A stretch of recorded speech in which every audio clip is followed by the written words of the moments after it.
নমস্কার, শুরু করছি প্রতিচ্ছবি সংবাদ।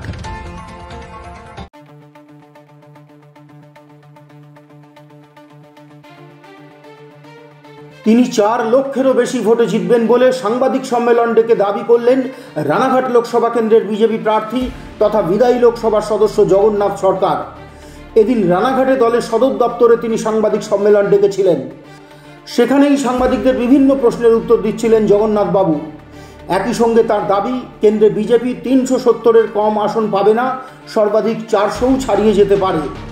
পাশাপাশি তিনি বলেন তার কেন্দ্রে নির্বাচন হয়েছে শান্তিপূর্ণভাবেই, তবে গণনা নিয়ে মারাত্মক অভিযোগ আনেন তিনি। শুনেনি সাংবাদিক সম্মেলনে জগন্নাথ বাবু ঠিক কী কী অভিযোগ করলেন। নমস্কার,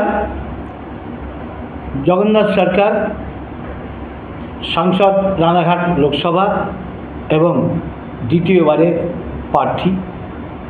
নির্বাচন ইতিমধ্যেই সম্পন্ন, স্ট্রং রুম খোলার মাত্র কয়েক ঘন্টা বাকি। এমন প্রাক মুহূর্তে সাংবাদিক সম্মেলন করে আমি অবগত করতে চাই যে সারা ভারতবর্ষে এক্সিট পোল যেখানে দেখা যাচ্ছে কেন্দ্র সরকার আরও বেশি মত নিয়ে তারা শক্তিশালী হয়ে তৃতীয়বারের জন্য নরেন্দ্র দামোদর মোদীর সরকার কায়েম হতে চলেছে। এবং এক্সিট পোল যেটা দিয়েছে আমার তো মনে হয় তার চেয়ে আরও বেশি হবে, কারণ 77 পর্যন্ত 377 পর্যন্ত হায়েস্ট দেখেছি। আমার তো মনে হয় যত নিচে নামুক 370-এর নিচে নামবে না এবং ঊর্ধ্বে 405 পর্যন্ত পৌঁছে যাওয়ার সম্ভাবনা আছে। তাই এবং সেখানে পোলের যে ট্রেন্ড দেখলাম, শ্রেণীগত, ধর্মগত, পুরুষ মহিলাগত সমস্ত ভোটারই পজিটিভ দৃষ্টিতে ভারতীয় জনতা পার্টির পক্ষে এক্সিট পোলে তারা সাড়া দিয়েছে। তাতে নিশ্চিতভাবে বলে দেওয়া যায় আমরা আরও শক্তিশালী হিসাবে সংবিধানের কিছু জটিল ধারা পর্যন্ত সংশোধনের ক্ষমতা নিয়েই নতুন আইন প্রণয়ন আমরা করতে পারব। আর তাতে বাংলার যে রেজাল্ট বা উড়িষ্যার যে রেজাল্ট, সমস্ত উত্তর পূর্বের রেজাল্ট আমরা দেখছি দুর্দান্ত রেজাল্ট। ইতিমধ্যেই গতকাল দুটি রাজ্যে বিধানসভায় ভোট হয়েছে, অরুণাচল এবং সিকিম। সেখানে ভারতীয় জনতা পার্টির জয় জয়াকার, যা কোনোদিন কল্পনা ছিল না। তাই আজকে সমুদ্র থেকে পাহাড়, দক্ষিণ পূর্ব থেকে পশ্চিম, কোথায়ও ভারতীয় জনতা পার্টির কর্তৃত্ব কায়েম করতে আর বাকি নেই। ইতিমধ্যে শুধু আমরা দেখা যাচ্ছে কেরল প্রদেশে এখনও দুর্বল, সেখানে কংগ্রেস এবং সিপিএমের আঁতাতের জন্য বিজেপি জেতার পর্যায়ে গেলে দুটো এক হয়ে ঠেকানোর চেষ্টা করে, কিন্তু এভাবে আর বেশি দিন ঠেকিয়ে রাখা যাবে না। আর বাংলার যা রেজাল্ট আমরা দেখতে পাচ্ছি, একদম 27, কেউ 31 পর্যন্ত তুলে দিচ্ছে। তাই এটা একটা স্বাভাবিক প্রক্রিয়া। জনমত আমার মনে হয় আরও বেশি রায় দেবে, বাক্স খুললে কালকেই আমরা বুঝতে পারব। তাই সন্ধিক্ষণে এখানে নদিয়া জেলা, বিশেষ করে নদিয়া দক্ষিণ, নদিয়া টোটাল জেলাতেই তৃণমূল মুক্ত হবে। এর আগেই দক্ষিণ তৃণমূল মুক্ত হয়েছে। বিধানসভায়, পঞ্চায়েতে আমরা ভালো রেজাল্ট করেছি, কিন্তু আমরা দেখেছি পুলিশ এবং সিভিল প্রশাসন, পুলিশ প্রশাসন এবং সিভিল প্রশাসন তারা রাতারাতি রেজাল্টকে পাল্টে দিয়ে, হারাকে জয়ী করে দিয়ে যে হিংসার বাতাবরণ টিকিয়ে রাখতে পেরেছে। আজকে সারা নদিয়া জেলায় বিভিন্নভাবে ভারতীয় জনতা পার্টির কর্মীদের ধমকানো চমকানো, থানায় থানায় পুলিশরা, আইসিরা, ওসিরা ডেকে ভয় দেখাচ্ছে, অর্থাৎ তারা যে ঘাবড়ে গেছে, এখানে বিজেপির ছাড়া আর তৃণমূলের কিছু নেই, এটা তারা বুঝতে পারছে। তাই তারা কিছু ক্রিমিনালকে ঢুকিয়ে কালকে চেষ্টা করছে। আইপ্যাকের লোক ভুয়ো পরিচয়পত্র নিয়ে তারা কাউন্টিং অফিসার সেজে ঢোকার সম্ভাবনা আছে। ইতিমধ্যেই তাদের মধ্যে সরকারি কর্মী, তাদের মধ্যে অসন্তুষ্ট থাকায় তারা আমাদেরকে এই তথ্য জানিয়ে দিচ্ছে। কিন্তু পুলিশ প্রশাসন যদি এইভাবে মদত দেওয়া থাকে, কালকে আমি তো মনে করি জনবিস্ফোরণ ঘটবে। কারণ জনতা কিন্তু অত্যাচারের একটা সীমানা থাকে সব কিছুই। প্রেসার কুকারে যদি বেশি করে প্রেসার দেওয়া যায়, সেফটি ভাল্ব না থাকলে প্রেসার কুকার যত মজবুতি বাস্ট করবে। তাই পুলিশ প্রশাসন আজকে তৃণমূলকে টিকিয়ে রেখেছে, তাদের জনসংখ্যা কিছু নেই। তাই আগামী দিন পুলিশ প্রশাসনকে সতর্ক করছি, আপনারা সরকারি চাকরি করেন, সেই হিসাবে নিরপেক্ষতা বজায় রেখে সঠিক মতামত যাতে পালন হয় সেই আচরণ করুন। না হলে কালকে কিন্তু জনতা অশান্তি আইন যেন নিজের হাতে তুলে না নেওয়ার বাতাবরণ আপনারা তৈরি করেন। এবং যারা ভেতরে ঢুকবেন ক্রিমিনাল সেজে, অন্যের আই কার্ড ছবি পাল্টে দিয়ে যাওয়ার চেষ্টা করছেন, প্রশাসনকে কাজে লাগিয়ে তারাও সাবধান থাকবেন। এই কাজ যদি ভেতরে গিয়ে কোনো রকম বিশৃঙ্খলা অশান্তি করেন, জনতা বাইরে তৈরি থাকবে, তাদের জন্য দমদম দাওয়াই দিলে কিন্তু দায়ী আমাদের হাতে থাকবে না।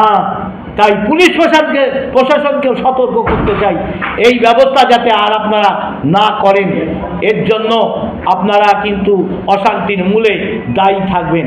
আমরা দেখেছি একজন আইসি একটা মণ্ডল বা থানার সভাপতি সেজে রেখেছেন তৃণমূলের, আজকে পুলিশের বড় ঊর্ধ্বতন কর্তা তিনি মনে হচ্ছেন জেলা সভাপতি সেজে গেছেন।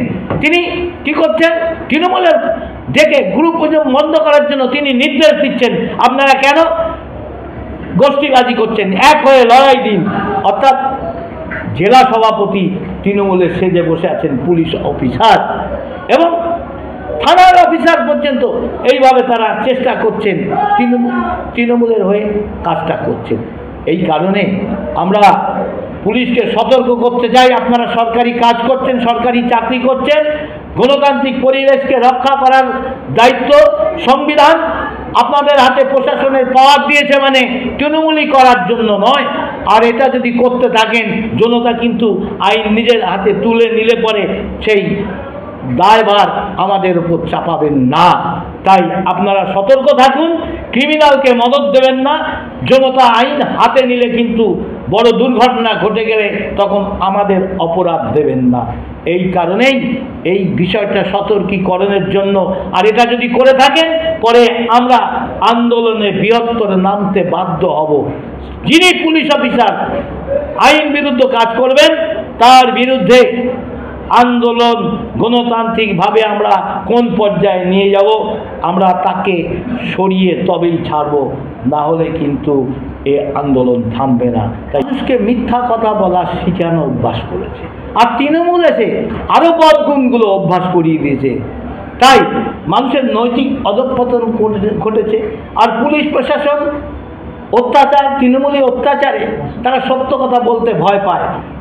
হয়তো দেখা গেল বুথে গিয়ে একটা ছাপ্পা মেরে ভয়ে এসে বলল আমি তৃণমূলকেই দিয়েছি, কারণ বলা যায় না সাংবাদিকের মধ্যে সেই দলের সমর্থক হতে পারে, তাহলে ভয় পেয়ে তিনি সত্য কথাটা বলছেন না।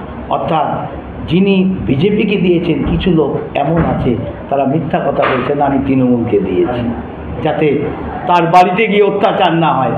আর সেই কারণে এক্সিট পোলে যে রেজাল্ট এসছে তার চেয়ে আরও বেশি রেজাল্ট হবে, এটা আমি বিশ্বাস করি। দাদা, গত লোকসভা নির্বাচনে যে 22, 18 এবং 2 যে ফিগারটা ছিল, এবারে কি তা কতটা কি ডিফারেন্স হতে পারে আপনার কি মনে হয় পশ্চিমবাংলায় 42টা আসনের?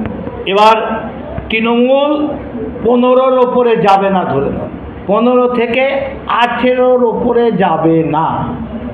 তাই এবার আমরা যত খারাপ হোক, যে অবস্থায় হয়েছে 23টার নিচে নামছি না, ওপরে 32 পর্যন্ত পৌঁছে যেতে পারি। রেজাল্ট কালকেই অপেক্ষা করি। দাদা, জেলায় জেলায় এত হিংসা কেন? এখানে তৃণমূল কংগ্রেস নামক দলটি যে জনসমর্থন তারা নিয়ে প্রথমে এসেছিল, তাদের জনপ্রিয়তা শেষ হয়ে গেছে।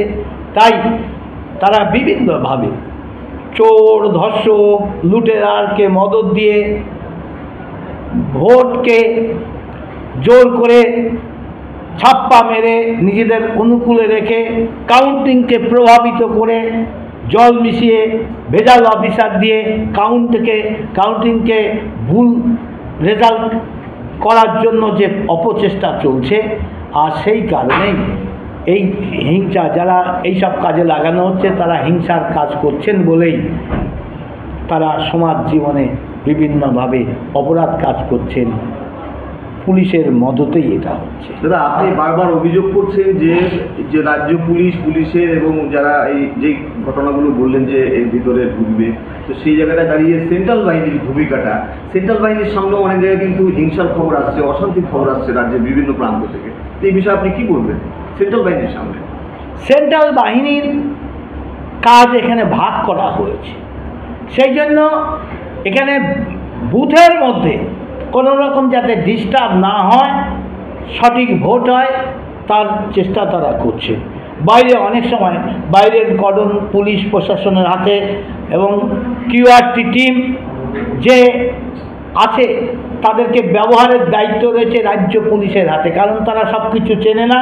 রাজ্য পুলিশ অনেক সময় কুইক অ্যাকশান তারা নিচ্ছেন না, তাই এগুলো স্পেশাল অবজারভার কাছে সঠিক তথ্য গিয়ে পৌঁছায় না যথাসময়ে, সেই জন্য তারাও নির্দেশ না দিলে এই পুলিশের মদতেই কিছুটা ডিলে হচ্ছে, অনেক সময় অশান্তি ঘটে যাচ্ছে বা ভোটে বিঘ্ন ঘটছে। আপনি জয়যুক্ত হওয়ার সম্ভাবনা, এখনো রেজাল্ট বেরোয়নি, জয়যুক্ত হলে প্রথম কোন কাজগুলোর দিকে আপনি নজর দেবেন বিশেষ করে? দেখুন, নদিয়া ওয়ার্ল্ড হেরিটেজ বানানো, এটাই আমার কাজ। চৈতন্যের ভূমি, কলিযুগের অবতার, তিনি এই ধরাধামে অবতীর্ণ হয়েছিলেন এবং কিছু প্রাচীন সংস্কৃতির জায়গা, অদ্বৈত পাঠ, কীর্তিবাসা যার জন্মস্থান, শ্যামচাঁদ মন্দির, রাজা কৃষ্ণচন্দ্র, শিবনিবাস, এইগুলো নিয়ে, এবং শিল্পক্ষেত্র বিশেষ করে তাঁত শিল্প, মৃৎশিল্প এবং কাঁসা পিতল শিল্প, ঘরে বসে ক্ষুদ্র কুটির শিল্প খুব ভালো হতে পারে যদি আমরা বিশ্ব পর্যটন কেন্দ্র গড়ে তুলতে পারি, বিশ্বের সর্ববৃহৎ মন্দিরকে নবদ্বীপ কেন্দ্র করে, তাহলে দেখা যাবে মানুষের আয় থেকে সব কিছু হবে। একটা বর্ডার স্থলবন্দর আজকে অনুমতি মিলে গেছে, কিন্তু এখনও পুরোপুরি খোলা যায়নি। অল্প দিনের মধ্যে খুললে দু দেশের মধ্যে বাণিজ্যিক আদান প্রদান আর্থিকভাবে ডেভেলপ হবে সকলের। তাই এই রকম কাজ, রেলের উন্নয়ন, বিভিন্ন রাজ্য সরকারের বাধা বিঘ্নর জন্য সেই কাজগুলো সম্পন্ন করানো যাচ্ছে না। করিমপুরে রেল লাইন, নবদ্বীপ ঘাট পর্যন্ত রেল লাইন পৌঁছে দেওয়া এবং এক্সপ্রেস ট্রেন চালু করা, এবং আরও এদিককার দিয়ে যে আমাদের semi bullet train, Vande Bharat, এগুলো চালু করা, এসি লোকাল চালু করা, এই কাজগুলো আমার লক্ষ্য রয়েছে। দাদা, এটা তো গেল, আপনি দেশের জন্য, সেই কারণে এই পরিবেশ পাল্টে দেওয়া যাবে সরকার পরিবর্তন হলে, তাহলে বেকারত্ব থেকে শুরু করে সব কিছুই সমাধান রয়েছে। শুধু সরকারটা মমতা সরকার পাল্টালেই, মোদী সরকার এখানে গঠন হলেই, ডবল লাড্ডু পাওয়ার ব্যবস্থা হলেই জনতায় দেখা যাবে এখানকার মানুষ সফলতা পাবে। হিংসাকাণ্ড বারংবার উঠে আসছে জেলার বিভিন্ন জায়গা থেকে হিংসার ঘটনা, ভোট পরবর্তীতে হিংসা, সন্দেশখালী থেকে শুরু করে জেলার বিভিন্ন জায়গায়, রাজ্যের বিভিন্ন জেলাতে, কি বলবেন? মমতা ব্যানার্জি সরকার তাদের ইচ্ছায় তারা কি করছে, হিংসার বাতাবরণ, ক্রিমিনাল মদতে সরকারি ক্ষমতা দখল করার জন্য যে চেষ্টা অপচেষ্টা চালিয়ে যাচ্ছে, আর সেই ক্রিমিনালগুলো সরকারি মদতেই সমাজের মধ্যে বিভিন্ন বিশৃঙ্খলা ছড়াচ্ছে, মারপিট করছে, বিভিন্ন অপকর্মে জড়িত হচ্ছে। এই কারণেই হচ্ছে, এই সরকারের জন্য হচ্ছে, সুশাসন না থাকার জন্য হচ্ছে। আরেকটা বিষয়, আগামীকাল ফল প্রকাশ, অর্থাৎ ভোট গণনা, কি প্রস্তুতি রয়েছে? পুরোপুরি প্রস্তুতি আমাদের মতো আমরা নিয়েছি এবং কর্মীরা উৎসাহে টকবক করছে। তারা কালকে বিজয় ঘোষণা করেই তারা বাড়ি যাবে। আজকের দিনটা কীভাবে কাটাবেন? আজকে সকালবেলা কিছু অভিযোগ নিয়ে যে দুর্নীতি করার পরিকল্পনাই সরকার নিয়েছে, সেটা অবজারভারকে অবগত করলাম এবং ভেতরে পরিবেশ যাতে সুস্থ থাকে তার জন্য অনুরোধ রাখলাম। আর পরে বাড়ি এসে কর্মীদের সঙ্গে হেসে খেলে দেখলাম লাস্টে একবার ফাইনাল যে পেপার ওয়ার্ক কালকে কাউন্টিং এজেন্টরা করবে, তারা কতটা প্রস্তুতি নিখুঁতভাবে করেছে সেটা তদারকি করে তারপরে কর্মীরা ইতিমধ্যেই আবির খেলা শুরু হয়েছে, আবির কিনে বাজনা নিয়ে আসার জন্য প্রস্তুত রয়েছে। তাই সারাদিন তারা আনন্দে মাতবে আর তারই জন্য আজকে খুশ মেজাজেই আমরা আছি। কাউন্টিংয়ের জন্য সংগঠন কীভাবে প্রস্তুত রয়েছে? আপনাদের পরিকল্পনা কি? আমরা প্রথমেই বিভিন্ন বিধানসভায় অনুসারে কত কর্মী যাবে তাদের নিয়ে বাছাই করে আমরা প্রশিক্ষণ প্রাইমারি দিয়েছি। আজকে ফাইনাল টাচ দিয়ে যুদ্ধক্ষেত্রে নামিয়ে দেবো সকাল থেকে। জয়ের দিক থেকে কতটা আশাবাদী? 100%। শুধু জয় নয়, আমরা আশাবাদী 4 লক্ষ যে আমরা সীমারেখা দিয়েছি অতিক্রম করবো সেই আশায় বসে আছি। মতুয়াগড় এক প্রকার নদিয়ার রানাঘাট লোকসভাকে বলা হয়, সেই জায়গায় দাঁড়িয়ে আপনি কতটা প্রভাব ফেলতে পেরেছেন তাদের মনে? ইতিমধ্যেই বুঝতেই পাচ্ছেন এত পিসফুল ভোট খুব কম জায়গায় হয়েছে, এবং তার কারণ মানুষ যেখানে জনসমর্থন ব্যাপক থাকে তার চুপচাপ পদ্ম ফুলে ছাপ হয়েছে, এটা লক্ষণ তাদের ভাষা পরিষ্কার করে দিয়েছে। Thank you.